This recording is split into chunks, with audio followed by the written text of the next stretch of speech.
Strategy Show, coming to you on a Monday morning. Myself, Adam Scher. What's up, Adam? How was the weekend? Looking forward to this slate? Yeah, weekend was pretty good. Had a couple of teams come close to winning, especially Saturday night. I was in first for a while, or first or second until the Nats bullpen imploded. So feeling pretty good going into this one. I've had some success on these like mid, like kind of not small but not huge slates this year too. So pretty excited about it. How are you doing? Good, good. Yeah, nothing crazy on the DFS front for me, but got to hang out with some family this weekend, so it was a good weekend for other reasons. But I see a lot of Awesemo representatives last night, or I guess yesterday afternoon, in the 150 max, so no shock there. A lot of Woodruff between you, Alex, and Tom, who was down here. So I pulled up your guys' exposures, and I don't often see this from Alex, but he had 91% of Brandon Woodruff. It feels like so you actually had the least amount of Woodruff between you, Tom, and Alex. You had a I had like 78%. 80%, right? Yeah. So Tom had 83. Alex had 91. Um, was he that much of a lock where like you needed to have him 90 plus percent? I mean, it looks like the right play just based on what you three guys did and his Yeah, I ownership. mean, I thought so just because it was a good matchup against Cincinnati. I think he's a really good pitcher, and he was underpriced at I think it was 7,900. You basically had at that price point, you had him and you had Plesac against the Tigers, which obviously was a good spot and was going to draw ownership away. And they basically ended up both being like 40% owned on DraftKings. For me, I just had a huge preference for Woodruff just because we have a longer track record of him. He's proven, that he has really, really good stuff. He has a near 30% strikeout percentage. And so I ended up just getting a ton of Woodruff and being way under the field on Plesac. Yeah, looks like it almost worked out for you. Top heavy nature, as we always talk about, made this tournament tough. I mean, you and Alex had the same lineup that tied for 15th, um, but you guys actually both lost money just because of. So it's just difficult to make money in this tournament if you're not in this range in the top five, unless you're doing less than 150 entries, which you're seeing. Some people actually did really well with limited entries yesterday afternoon. The guy who won it had two, and then guy who got third ICU poll. Um, I've seen him around actually. Six lineups in this tournament. I know he had a big showing in another tournament as well. It was the $60. He actually won that with the same six lineups. So pretty good day for him. Looks like a good day for Alex in some other tournaments as well. And yeah, is there anything you wish you would have done differently here, or did you just feel like it didn't really go your way in the end? No, I think I was pretty happy with how my lineups turned out on this one. I know that it didn't work out, but it looked good early on. I was really heavy on a few of the Phillies bats, which I felt really good about against Yamamoto. Bruce was like 7% owned, Hoskins was like 9, and I had both of them between 25 and 30%. Didn't work out because the Phillies after the first inning just really didn't do anything. But that's a spot that obviously didn't come through for me, but I would go right back to. Yeah. I mean, it looks like, yeah, you had a bunch of really, really quality lineups at the top. And then not very many of your lineups were duped, which is something I've been looking at more and more. So I think that helps a lot when you're ranking lineups down. Would you agree? Instead of just running like your 150 with projections, if you filter down your lineups based on ownership and projection, you're probably going to have a lot less duplicates, right? Yeah, exactly. And that's obviously one of the big benefits of ranking your lineups on ownership. Everyone points to the fact that, if you are on a low owned stack and they go off competing with less teams, which is obviously true. But, also, my lineup, my best lineup was duplicated with Alex. If I win this top heavy tournament, I'm not even getting a full prize because I'm splitting it with Alex. So it's obviously another benefit, to being contrarian is that you're at least getting all the money for yourself. Yeah, exactly.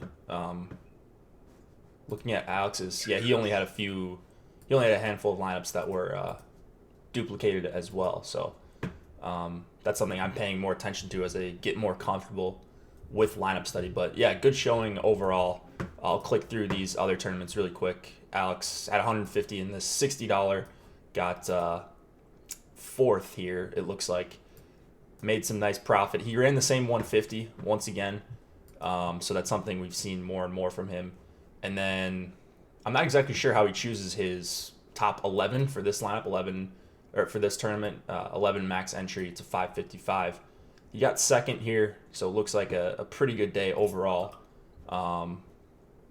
It looks like, it looks like he had a lot of, well, the Padres in the top lineup, 5-man Padres stack was his best lineup in a 555 tournament. So that was the 25K winner for him. And then outside of that, he had 100% Woodruff. So it looks like Woodruff was just the play. He was 55% owned in this $555 tournament. Yeah, so I just pulled that one up. I think it's interesting that of his 11 lineups, it looks like 5 of them were full Atlanta stacks. It's just interesting to me because I think that Alex and I have similar processes as far as how we choose our lineups. And I've always kind of gone back and forth on when I'm playing tournaments that are less than 150 max, do I just play like my top ranked lineups, which then leads to me having a lot of exposure to like one team because they're my best ranked team, or do I pay more attention and like diversify more? So I thought it was pretty interesting that Alex was willing to go like 50% on Atlanta. Yeah. Have you come to a conclusion on that, or have you played around with it both ways? So I mean, for me, the less than 150 max fields are basically always 3 max or single entries. So in 3 max, I've been assuming I have time. I'm not like scrambling before lock. I've been going through and just kind of grabbing like my top ranked team, and then like my top ranked team that isn't the same stack. Okay. So I'm getting like normally at least 2, maybe 3 different stacks in that. But I don't know how I would approach it if I were playing an 11-man here, because like I don't want to run 11 different stacks in or not an 11-man, an 11 max entry. I wouldn't want to run 11 different stacks. I think I would probably approach it the way Alex did. Yeah, so it looks like he ran 4 Atlanta 5-mans. He main stacked, 5 different teams, 6 different teams? No, 5. A couple 5-man White Sox, couple 4-man, or 1 4-man White Sox, 1 4-man Atlanta. So 5 teams. I think that sounds about the right number for an 11 max, where you don't have to be perfect. You want to get some exposure to different teams. Those must have been some of his highly ranked teams. So makes sense there. What he did obviously paid off in a big way, as it sometimes does. And if you guys want to study this more, this is lineup study. You can get this with the FC Pro add-on at Osmo.com. Just click on the Osmo Plus tab on the top left of the Osmo.com homepage or any Osmo.com page, and you can look at this stuff yourself. So it's pretty cool. We are, of course, sponsored by Yahoo. I believe there's another rake-free tournament. I'm not yet in it, but I'm assuming they're running another one out today at, no management fee. It is almost filled. So if you guys want to get in this, you're going to have to do it really quickly because there's just over 100 entries left, 1,500 entries in total, $3 entry fee, $4,500 prize pool, of course, 0% management fee. You're not going to find a better tournament, and then you don't have to compete with a lot of the Osmos, Tom. You won't have to compete with 150 lineups. There's no CSV edit, so a little bit more time consuming to enter your lineups. But if you like more old school DFS and just fantasy in general, I think Yahoo is probably the site for you, especially if you're playing lower volume. Like if you're playing under a couple $100 per day, you should definitely be playing on Yahoo. There's really no question. All right, 7 games today. Let me pull up the lineups page. You can access this by going to mlb.lineups.osmo.com and follow along if you please. We'll go to DraftKings pricing. All right, Mets and Phillies. We have a 4.6 implied total for the Mets, 5 flat for the Phillies. Steven Matz going up against Zach Eflin. 6.7 implied total for the Mets. 6.7K for Steven Matz for the Mets. I just pulled a Josh right there. And then Eflin's priced at $9,200. Does Eflin deserve this $9,200 price? And are you looking to play either of these pitchers here, Adam? Looking to play Mets. I don't see myself getting to a $9,200 Eflin that often. The Mets are, basically a league average offense going into a park that is great for power. And Eflin doesn't have a strikeout percentage that really justifies his price tag. He, I think, is around 20% this season. I'm trying to get that pulled up now because he's not listed as the probable starter on Fangraphs. But he's been good this year. It's just the strikeout numbers haven't really been there to justify the price tag. 21.3% strikeout percentage to lefties, 20.4 to righties. Just not really what I'm looking for there. On the other hand, though, you do have Mats, like you said, at 6,700. It's a dangerous matchup because he is facing plenty of right-handed power here, in particular Hoskins and Real Muto, in a park that plays up power. But once again, we're just getting Mats at a price point where he can give up a home run or two, and it's not really an issue. He comes with plenty of strikeout upside. He's struck out 24% of righties this year, 20% of lefties. He's not a bad pitcher overall, and I think there's just kind of like a lot of profit margin on this price tag on DraftKings. In my initial crunch, I got him as my second highest owned pitcher on DraftKings, and on FanDuel, I got him as my fifth highest owned pitcher. Okay. Wow, second highest on DraftKings. I would think he's going to project pretty well here for a six, like from a value perspective. He's also 34 on Yahoo, so I think he's probably in play over there. You mentioned you got some of him on FanDuel as well. Yeah, and that could just be a product of my pitching exposure caps on FanDuel are all pretty low because on this particular slate with their pricing, I don't think that there's any one guy that like really, really jumps out. So I have exposure in my initial crunch spread out, pretty wide. But DraftKings is definitely where I'm most interested in Mats. DraftKings and Yahoo, the two pitcher sites. Yeah, I like it, especially on DraftKings. Right now, he's coming in at the third highest owned pitcher. A couple interesting names ahead of him, but he's actually not the highest owned pitcher right now in the 6 to 7K range. So we'll get to the other guy, actually probably the last game, and then maybe we could tie this all back together. But tough matchup here for Mats, but still $6,700 for a guy that we think is an okay pitcher, and he's fully stretched out. He can go 100 plus pitches, and if he does avoid an early blow up, he's probably going to pay off this price tag more often than not. What about bats here? We know Mats struggles with speed. I don't know off the top of my head where Philly ranks as far as swiping bags this season, but they've got Segura, Cesar Hernandez. Has Bryce been aggressive stealing bases this season? I don't think he has. I'm trying to pull their stuff up now, but anecdotally, it feels like Philly really hasn't been running. Yeah. Maybe they just haven't been getting guys on base, but it just feels like when I've been stacking them lately, I just haven't been getting stolen bases. It's going to be tough. Go ahead. Bryce has stolen 4 bags this year. I know someone I follow on Twitter who is a Phillies fan tweeted complaining about Segura not running the other day, so I'm guessing that Segura hasn't really been running. Yeah, they're versus just righties, 22 stolen bases. That's 22nd in the MLB. So, they're not really running as much as you would think, or maybe as much as they could be. Versus lefties, just 4 stolen bases. So, yeah, they're not really running much at all. One of the worst in the league in that category. Five steals for Segura this season. But I mean, it's at least worth mentioning that Mats is really, really bad at holding runners. So, it's a spot where even if they're not inclined as like a team philosophy to be running that much, they might take advantage of it. Right. You only need a couple for it to kind of be worth it, and especially in a stack, moving guys up, getting hitters in more friendly spots, batting with runners in scoring position. And the Phillies are actually really cheap, so I would think they're going to have ownership on some of their bats, especially if some of this ownership sticks on Steven Matz. Right now, it's looking like Segura actually is the highest owned guy on DraftKings at under 20%, and then Bryce under 15. So maybe not a bunch of ownership just yet on the Phillies. I would imagine a lot of the ownership for guys in the 4K range is going to come from the Cubs game. So we'll get to that in just a bit. But any Mets you want to mention before we move on? Cano's still really, really cheap. He's 3,200 on DraftKings. Conforto is a reasonable play as well. I think it's worth noting that Peter Alonso is always at this point in play in tournaments. He just is ridiculously good. But DraftKings yesterday like dropped his price tag $1,000 on the 4,600.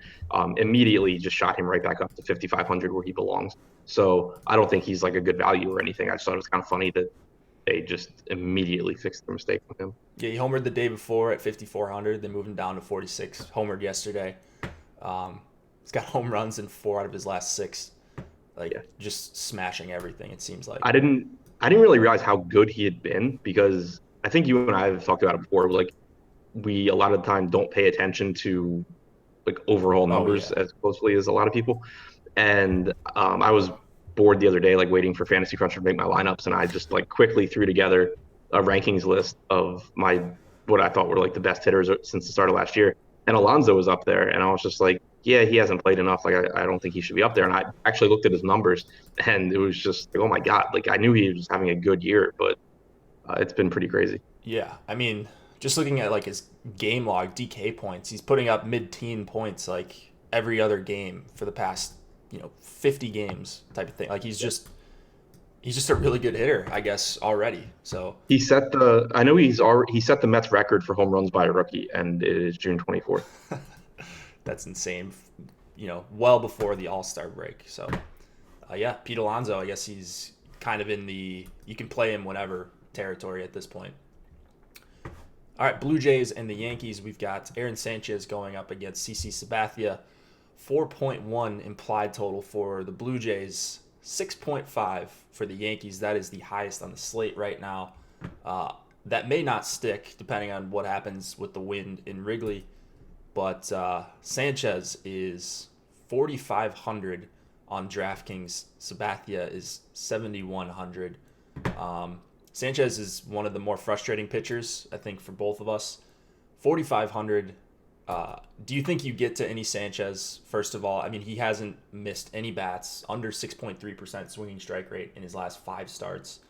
And going up against the Yankees, just an awful matchup with the massive implied total against him. But with all that being said, do you think you get to any Sanchez here? I'd be surprised. Looking, obviously it would only be on the 2 pitcher sites. And looking at my initial crunch on DraftKings that I had a chance to do before the show, I got like 2% Sanchez. And so that's kind of just, he's in there because all the other pitchers hit their caps. The fact that Eduardo Rodriguez is cheap, Steven Matz is cheap, Drew Pomeranz is cheap. There's no real aces that I'm prioritizing on the slate. And the matchup is brutal for Sanchez. All that combined, it's just a spot that I don't think I get too much. Yeah, I don't. The way salary sets up today on DraftKings, I don't think I'm going to need to get to a lot of Sanchez. Like, there's no Coors slate. You've got some huge implied totals for teams that look underpriced. And then I think you mentioned there's also not a real ace that you need to spend up for today unless you're counting Kershaw. But he's only 10-4, and then the highest priced pitcher in the slate is Giolito, but he's going up against the Red Sox. So I don't think a lot of my lineups are going to be needing a $4,500 pitcher, which is how those guys get in. It's just paying up for bats, paying up for your first pitcher spot, and then they just kind of end up in there, even if they're not good values. So talking about Sanchez a little bit, is this a spot you want to target against him heavily? Yankees are going to be one of the more popular teams on the slate. He's always been better against righties than lefties, which is concerning for the Yankees, but it's not like he's lights out against righties either. This year, he's only struck out 16% of righties. He's allowed a 376 WOBA, 179 ISO. So he's still giving up plenty of production to right-handed hitters. And you just have such a good Yankees lineup here. They came in as my 4th highest stack in my initial DraftKings crunch. They came in 6th highest on FanDuel. So it looks like maybe the pricing's a little bit more favorable on DraftKings. On Yahoo, they're expensive too. Not overpriced, but they're not like easy to get in. So I think that they're certainly one of the highest upside stacks on the slate. A lot will most likely come down to what the final ownership disparity is between the Wrigley game and the Yankees. Yeah, I think that's what it's going to be for me. I wonder if they're going to be a little bit underowned because Wrigley is going to get so much attention on both sides. And you've got some cheap prices over there because there are respectable pitchers on both sides, but it's not like DraftKings can't really account for the wind a day in advance. So the implied totals have skyrocketed there. Usually see people follow the value bats, which is understandable, but the Yankees are a little bit tougher to fit in. I plugged in the top five: Judge, Sanchez, Gregorius, Stanton, and Encarnacion, and then I got Sabathia in there, and it's 47.25 remaining. So not super easy. You can do it if you go double mid-tier pitcher, like a really cheap guy. But I mean, definitely looking to stack up some Yankees tonight. I don't think that's a secret at all. Just one of the deepest, if not the deepest lineup right now. I mean, there's just no weak spot in this lineup, 1 through 9. Right. And I think one thing that's really interesting here, I had mentioned that Sanchez historically has been a bit better against righties, and you have a lot of righties. But when you think about Aaron Judge and Giancarlo Stanton, they're, the two of the huge, power bats in this lineup, obviously, but they both have the, high strikeout percentages. Not only does Sanchez not strike out a lot of hitters, but both of those guys, Stanton in particular, if you pay attention to where they really have trouble, it's when right-handed pitchers are able to bury sliders down and away from them. They'll both just swing over the top of it basically every time. Sanchez doesn't throw a slider at all. His breaking pitch that he goes to is a curveball. If you go back to the start of last season, Aaron Judge against right-handed curveballs has a 494 expected WOBA, 355 expected ISO with 4 home runs in 24 at-bats off of curveballs. Stanton has a 410 expected WOBA, 417 expected ISO with 5 home runs off of right-handed curveballs since last year. So you see really, really good numbers from them against that breaking pitch compared to sliders. All right. Well, even better then. Like Yankees, I don't know if there's any way of getting around it. They're a top 3 stack. They're probably going to be for everyone on this slate. It's just a matter of can you afford them or are you going to some bats elsewhere? Because the ownership doesn't look out of hand right now. So assuming that stays, somewhat low, or at least not by far the chalkiest stack on the slate, I'm going to get to a ton of them. Sabathia is interesting at 7,100 as a minus 235 favorite, going up against a pretty righty-heavy Toronto team. We've seen CC have recent starts that have been really useful for DFS. Are you going to him today? And let's see his ownership really quick. Maybe this will change your mind. He is at 17% right now. Does that do anything for you? No, I mean, it seems pretty close to where it should be probably. I got him a bit less than that in my initial crunch at 10%. I would think that he's someone that if the ownership stays there, I would think that he kind of gets weeded out when I rank my lineups because I'm not really getting a huge edge on the field by playing him at that ownership. So I'd rather just hope that you're getting like a mediocre outing from Sabathia. He also has really struggled with right-handed power this year. For the last couple of years, he had done a good job of limiting guys, and it seems like now maybe he's starting to get to the point in his career where he just, really starts to fall off. He's allowed a 281 ISO to righties, 386 WOBA. His expected numbers are better, but still not great at 332 and 195. And you do have, right-handed power in this lineup with Guerrero and Gurriel and Grichuk and Hernandez lineup overall. But they certainly have power and they're affordably priced. So I think that I am more likely to get to some Toronto mini stacks and one-offs than I am to Sabathia. Yeah, here's a mini stack you might be interested in on Yahoo. Vlad Guerrero $12, Grichuk $12, Teoscar is at $15, and you've got a min salary Danny Jansen. So I think I probably will get to a lot of Blue Jays on Yahoo, especially in filler stacks if you're running out an expensive stack as your main team. So really like the Blue Jays prices on Yahoo. All right, we ready to move it on from this one? Yep. Cool. Let's go to the White Sox and the Red Sox. Lucas Giolito going up against Eduardo Rodriguez. 4 flat implied total for the White Sox. 5.2 for the Red Sox. We've got some pitching to talk about here. I don't know that we're going to get to a lot of Lucas Giolito at almost $12K on DraftKings. He's $47 though on Yahoo, so I think for me he's going to be at least in play over there. And then we've got Erod at 8,700 on DraftKings. He is right now the highest owned pitcher on the slate. I would think that sticks throughout the day, but is 8,700 a little bit too good of a price to kind of avoid him here? Yeah, I mean, it's a good spot for him. He's a good pitcher. The price tag is very fair. I have no issue just kind of eating chalk on Rodriguez here.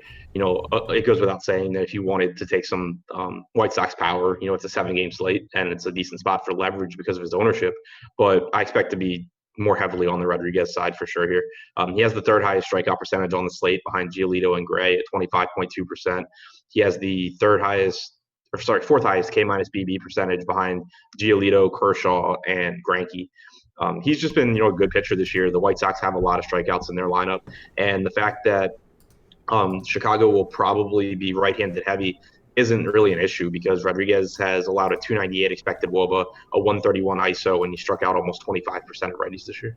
Yeah. Looks like walks have somewhat been an issue for him. I thought he fixed this, he had been better at this. Like, he's got a handful of games with 2 and 3 walks, but he's still getting the strikeouts. So for me, I think I agree with you. It's just a really fair price for a guy with a lot of strikeout upside. The one other thing I wanted to check on him was, so his pitch count, he's been able to go deep. Seeing 100 pitches all over the game log, got up to 114 and 111 his last 2 starts. So that's really valuable for a guy that's under 9K with a bunch of strikeout upside. And you mentioned the White Sox bats on the other side. Yeah, anytime you want to get leverage on the highest owned pitcher and it makes sense, you should at least be looking to do that in some of your lineups if you're multi-entering. Giolito, 11-9 here. Are you playing him? Are you targeting bats against him? Or is this kind of an avoid spot just because of how good he's been this season? It's site dependent for me. I'm not getting there on DraftKings. At 11-9 in the 200 or 250 lineups I crunched before the show, I didn't get a single Giolito lineup. Obviously, that means he'll be contrarian, but it just seems like a spot that you need a ton to go right because he's got a really tough matchup against Boston, and you need him to be the highest scoring pitcher like a huge percentage of the time.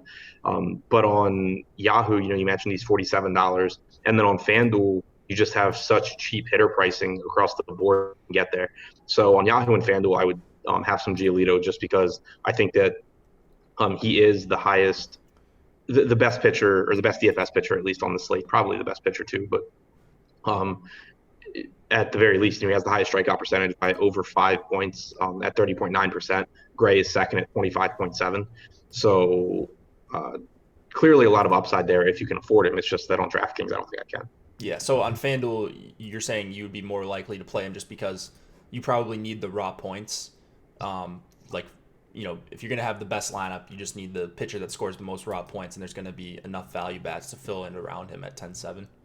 Yeah, exactly. The raw points are really important. But then also, if I click on the Giolito lineups, and all I crunched was four stacks. So I didn't even give myself as much wiggle room as I could if I was 4-3, because then you obviously can get a value hitter in. But I'm still getting Cubs stacks with Giolito. Atlanta stacks with Giolito. I have an Atlanta Toronto double stack that's pretty appealing. Just stuff like that. So I'm not getting the best of all those lineups. I mean, I have several Cubs and Atlanta double stacks too. So I'm stacking Wrigley with Giolito on FanDuel, and I can do that. A lot will depend on what lineups come out, because I am seeing that I'm getting the really cheap Cubs that might not be in the lineup, but it's just, I think, relatively easy to get to them on FanDuel. Agreed. All right. Did you say any Red Sox bats before we move on? Anyone in specific? I didn't get a lot on DraftKings. They must be affordable or really affordable on FanDuel, because I get to a lot of Boston there, which is weird. They're not super cheap, so I don't really know why that is, but it's not a spot that I love. I mean, I think Giolito is a good pitcher. Boston's really low owned. I think that on a 7-game slate, anytime you're getting Boston in Fenway at probably the 5th highest owned stack, just guessing, because I can't imagine that they come in higher than Philadelphia, New York, or either side of Wrigley. That's pretty appealing in and of itself, but it's obviously a tough matchup.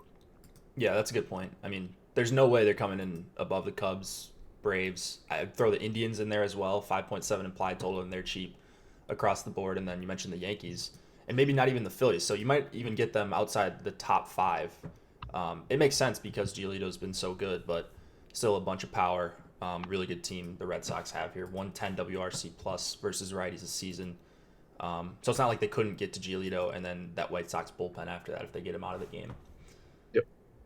KC and Cleveland, we have Brad Keller going up against Adam Plutko. 4.4 implied total for the Royals, 5.7 for the Indians. Keller at 6K on DraftKings. Plutko at 6,900. He is a minus 166 favorite here. Looks like we have some weather concerns. We'll talk about it like it's going to go. But keep an eye on this one for later. Some value on the Cleveland side here. Plutko under 7K, and then Cleveland bats outside of Santana and Mercado are pretty affordable on DraftKings. So where would you put Cleveland right now in kind of your mix of top stacks here?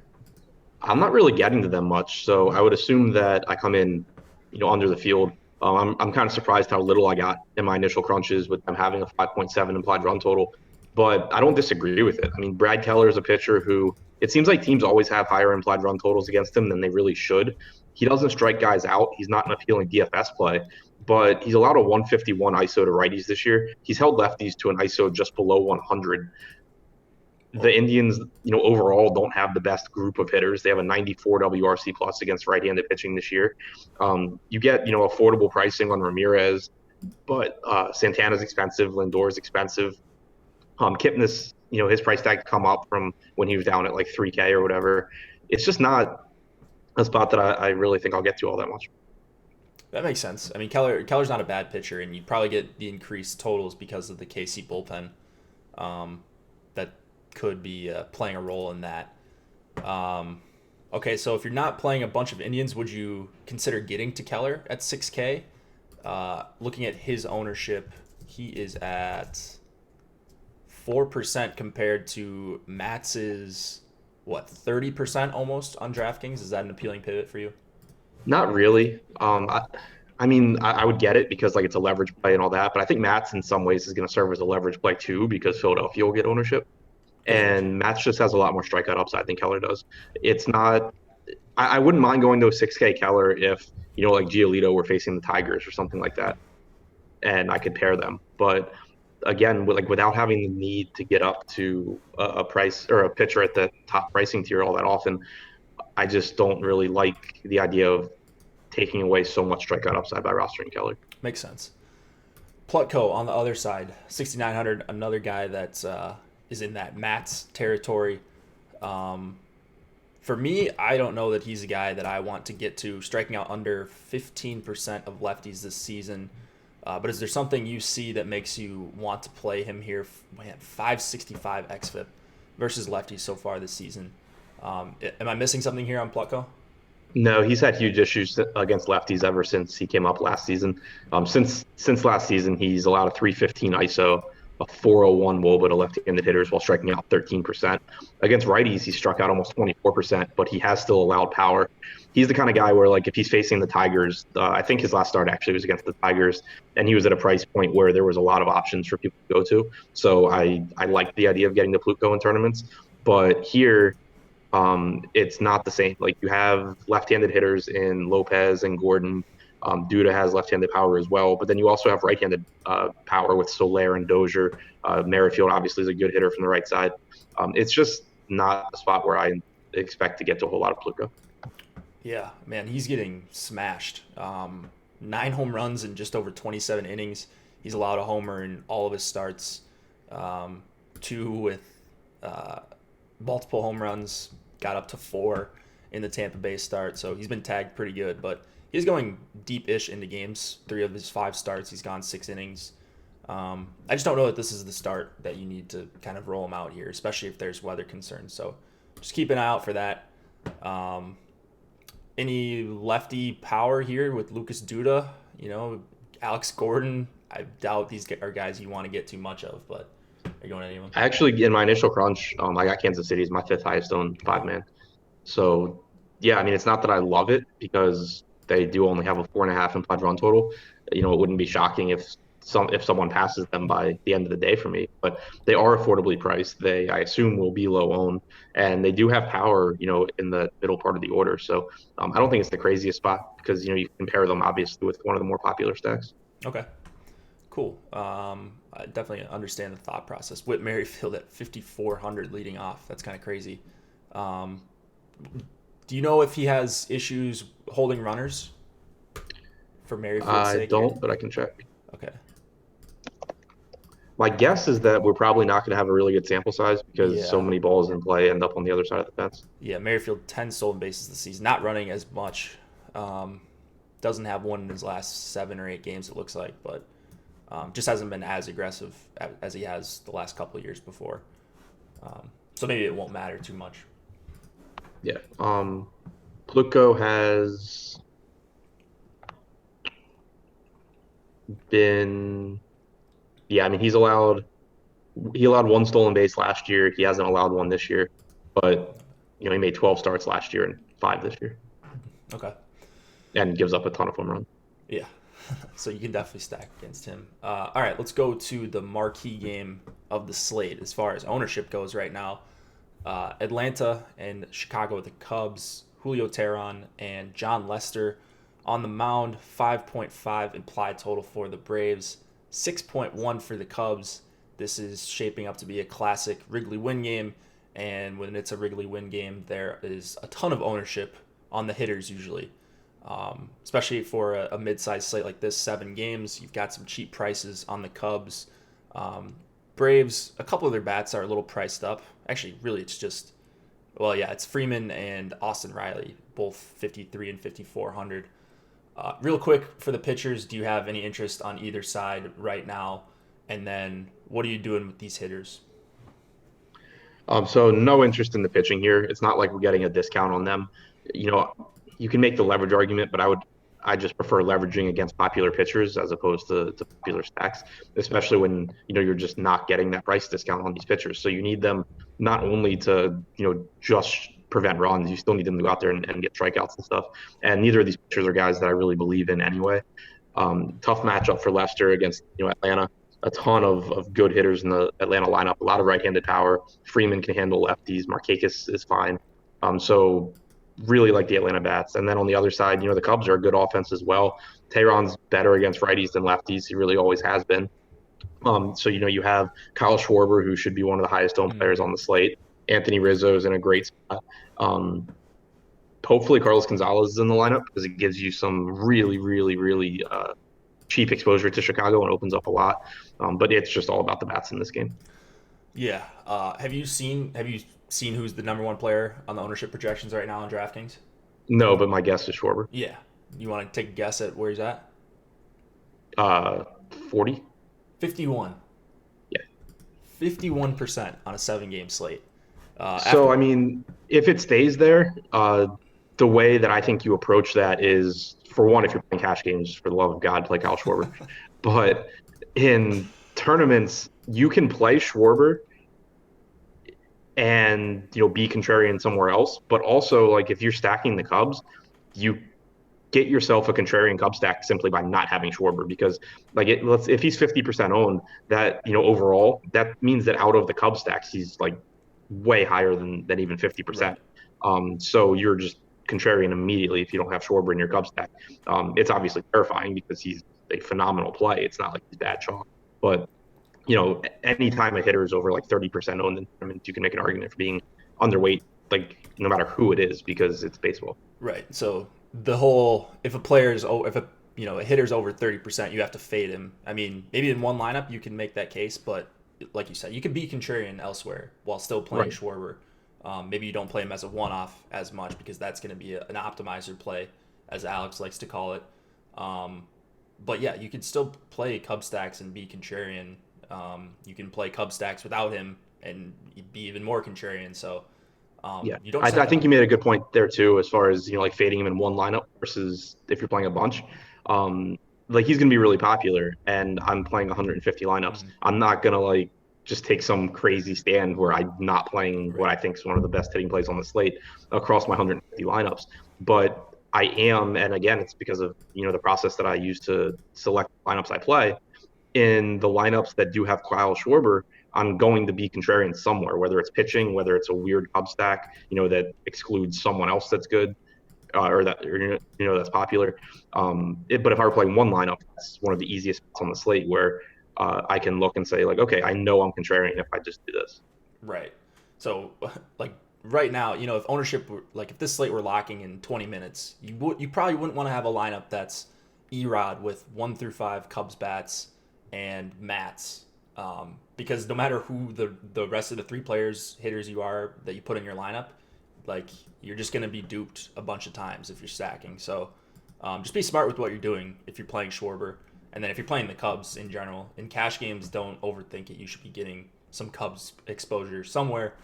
Of course, wait till lineups start coming out to see where the value lies. But yeah, Schwarber should be the first guy you put in, and then Rizzo should probably be another guy you should consider.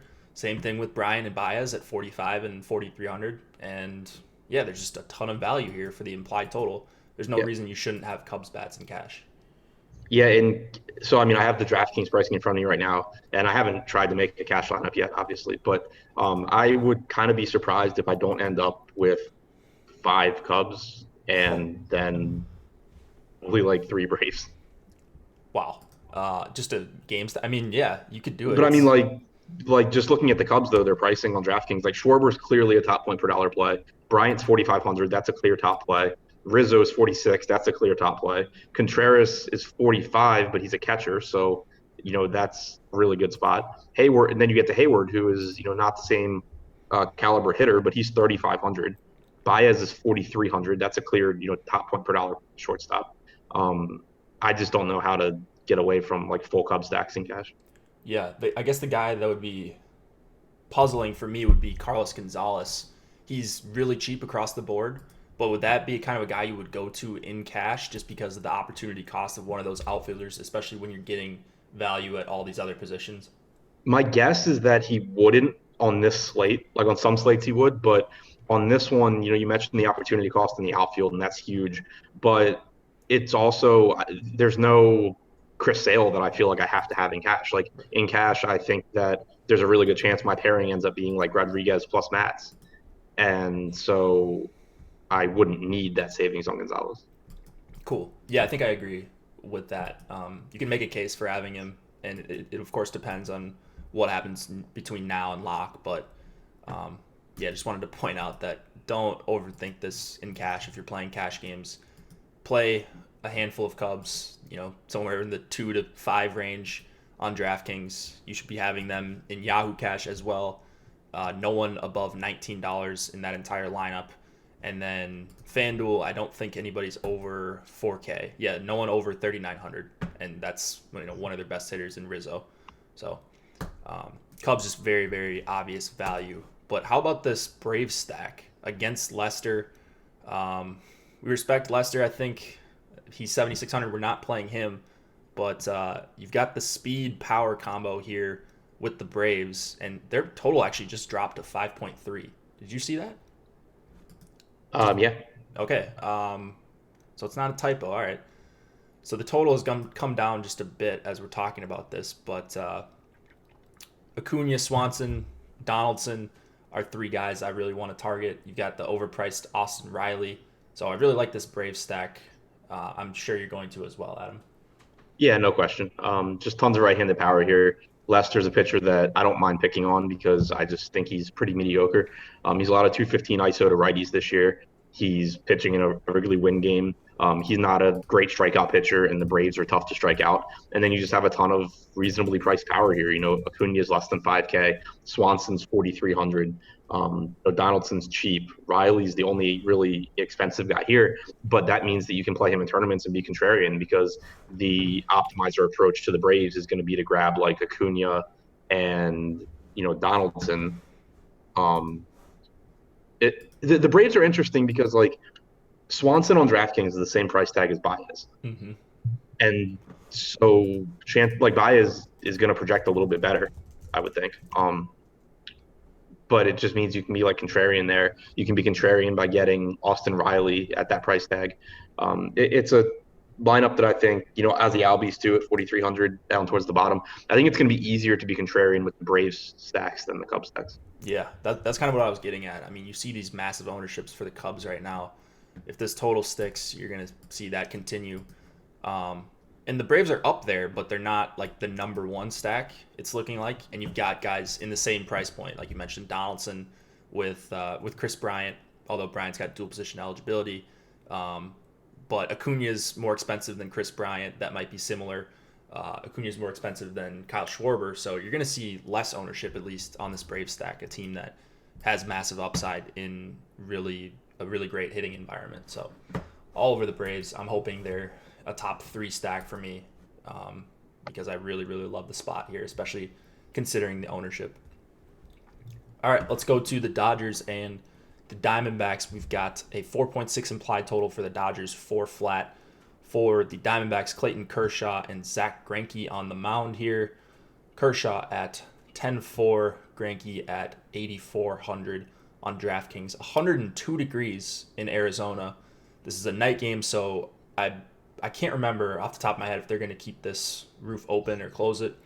But right now it's showing it as opened, and that's why you're seeing the implied totals a little bit elevated. But are either of these guys appealing to you, Kershaw or Greinke?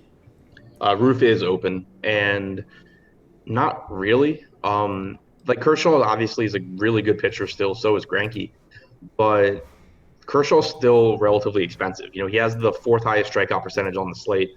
He has a lower strikeout percentage than John Gray and Eduardo Rodriguez, and he's much more expensive than both of those guys. It's an okay spot against Arizona, especially if Marte's out. That would help. Kershaw at this point in his career is just a better real life pitcher than DFS pitcher because he gets by on limiting runs. He doesn't walk a lot of guys, but he's only struck out 23.6% of hitters this year. And that makes him, in my opinion, a little bit overpriced, especially on a slate like this where you have a mid-range of arms that do have upside. And then on the other side, Greinke is more favorably priced and he's a good pitcher, but he's facing the Dodgers. And options are, in that price range are Eduardo Rodriguez with a higher strikeout percentage and facing the White Sox, John Gray with a higher strikeout percentage and facing the Giants, Drew Pomeranz and Steven Matz, both higher strikeout percentages and much less expensive. I just don't really see getting to pitchers on either side all that often here. Yeah. And then kind of the same for me same goes for me with hitters.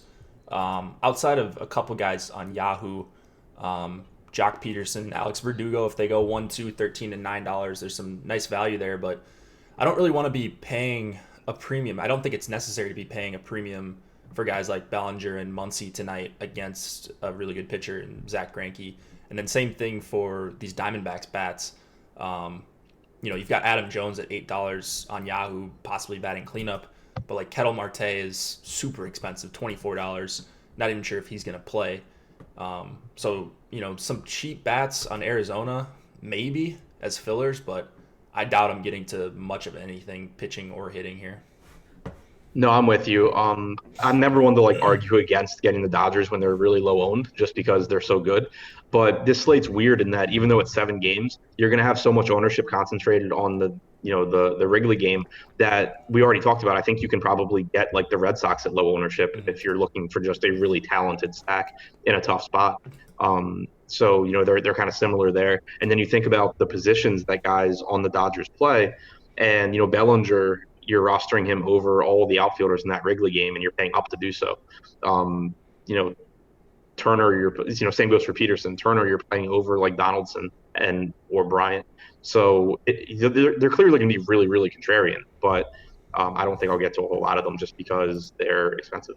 Yeah, the Dodgers would just have to have such a crazy outlier performance here against a really good pitcher, whereas you can just take the Cubs bats or the Braves bats or the Yankees if you're going to pay up. And it's not really paying up for the Cubs, but I just don't know if they're necessary as a stack. Like you said, you can always get to Bellinger. Right. I would assume that I have Dodgers stacked, but not a ton. Right. All right. Before we go to the last game, you guys can use the promo code MLB Strategy on the slate, on the site, to get 50% off your first month of Awesemo Plus. With that, you get articles from Awesemo, projections and rankings from Alex himself, the model he uses to become the number one player in the world. World-class ownership projections for all slates, so not just the main slate. We have night slate, and express slate, and turbo slates. So we got every slate depending on what you like to play. If you just like to play the smaller 3 and 4 gamers, we've got that for you. Articles from Adam, Lofty, myself, Josh Bags, Chris Randone, EMAC, premium and free, and then of course the premium Slack, which is where a lot of the deep diving comes in. So use the promo code MLB Strategy. Looks like that Yahoo tournament is filled, so people went to that and they filled that rake free tournament. Keep entering in that, because it's just the best tournament in the industry right now, and you're not going to find anything better. They also have other tournaments with 12% management fees instead of the 16%, which is what you're seeing on some other sites. Last game of the night, Colorado and San Francisco. John Gray and Drew Pomeranz on the mound here. 3.9 implied total for the Rockies, 3.7 for the Giants. I saw EMAC wrote up this Rockies stack more as a night slate option, but are you looking at any bats here? Is it more about pitching? It's about pitching for me. I actually misspoke earlier when we were talking about early like cash builds, and I said there's a good chance I'd have Rodriguez and Mats. There's a really good chance I have Rodriguez and Pomeranz. $25 on Yahoo for Pomeranz, 6,300 on DraftKings, and he's someone who's like I've gotten in trouble with some this year just because I think he's better than his results.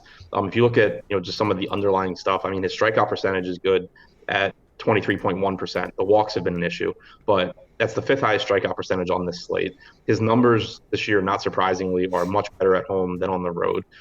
He's struck out 26.3% of hitters at home with a 4.06 xFIP. He's allowed 1.05 home runs per 9 at home compared to 3.5 on the road. But also, out of all starting pitchers that have thrown at least 750 pitches this season, Pomeranz ranks 16th with a 32% two-strike percentage. That's obviously really good. The company around him, like Chris Sale is 13, Price is 14, Snell is 15, Kershaw 17, Boyd's 18. That's obviously really, really good company in a stat where not only does it put him in a position to pick up strikeouts, but it on average you're going to get weaker contact in 2 strike counts as well. So I think it's an important stat there. He's been fine in called strike plus 2 strike percentage. Not great, but he's 56th out of 146 starters that have thrown at least 750 pitches. He's basically the same as Steven Matz and Zach Greinke and Clayton Kershaw in that stat as well. So you're just getting a really, really cheap pitcher who I think is better than his overall season numbers, pitching in San Francisco and facing a Rockies team that is obviously getting the biggest park downgrade you can get and also doesn't have Trevor Story. Yeah. I was trying to look at the Rockies versus outside of Coors versus lefties. I'm having trouble with the splits leaderboard here right now on FanGraphs, but they're striking out 24% of the time versus lefties, and that's counting their games in Coors. Just an average WRC plus when you factor in those Coors games, which is surprising to me. I thought I would see some better numbers because they have Arenado. They don't have Story in there right now, but like Desmond is fine versus lefties. Blackman can hit lefties even though he strikes out a little bit. And then Murphy historically has been able to hit lefties really well, in addition to those guys. So I keep thinking the Rockies have better numbers versus lefties, but they just haven't been nearly as good as I thought. The 24% K rate is very appealing for a guy like Pomeranz. So 6,300. It's basically a pick 'em right now, but great park. So he would probably be my cash SP2 right now as well. And then Gray at 9,800, a little bit overpriced. I thought the Giants were a better strikeout matchup as well. They're not perfect by any means, but he does have one of the highest, he's got some of the highest K upside on the entire slate just in general. And of course he gets to pitch in that same good park as Pomeranz. So I will be looking at both guys, probably going to have a ton of Pomeranz. I think there's a pretty good chance he's my highest owned pitcher tonight in tournaments. Do you feel the same way? He's almost certainly going to be my top 3. It's like I'm going to have a ton of Rodriguez, I'll have a ton of Pomeranz, and I'll probably have a lot of Mats. Yep. Because you can get really different with the bats tonight if you just get somewhat away from the Cubs stack. So I don't think you need to make huge stands on pitchers here. So The way that my initial DraftKings crunch before the show broke down was like Rodriguez, Matz, and Pomeranz in a clear tier, then Greinke and Gray, and then a drop off to like Kershaw, Sabathia, and then what else? yeah, Pomeranz $25 on Yahoo. Over Yeah, there, I think almost certainly he's going to be my highest exposed pitcher. He'd be in nearly all 10 of my lineups if I like rank them out. Just way too good of a play for minimum salary on Yahoo. So there's for sure your cash guy over there. On DraftKings, there's a little bit of a discussion between Matz and Pomeranz. And then really quick on FanDuel, who would you be looking at as your cash pitcher? Because you only get to play one. Would it be Erod at 8,400? probably. It's tough to say because I'm less familiar right now with the FanDuel pricing than DraftKings. Sure. But yeah, my assumption is Erod. It is. I do want to mention that I think Gray's a better play on FanDuel than DraftKings. Okay. He's 8,500 there compared to 9,800 on DraftKings. Yeah, that is quite a nice price over there, 85. And you're right next to Erod. So right now we have those guys separated by Gray at 18, Erod at 30. So pretty nice pivot that you get over there on FanDuel. All right, there we go. We broke down the 7-game slate, did some lineup study. You guys can get lineup study with the add-on, the FC Pro add-on on your Osmo Plus membership. If you want to check out more of what the top players are doing, you can see exposures, their stacking strategies, basically everything they're doing, the amount of duplicates they have, the amount of ownership they have on lineup to lineup. So really cool tool. Would suggest go checking that out. Adam, anything more before we head out of here? No, I think that's it. I'll be back with Lafayette 5, Lafayette Alex 5 to do the deeper dive. Yep, deeper dive at 5 Eastern. Then Josh and myself will be taking you up to lock. So ton of content coming out, cheat sheets. We got the spotlight hitters, stacks, rankings and projections should be out very shortly. And then ownership projections for all slates will be updated throughout the day. Good luck, guys.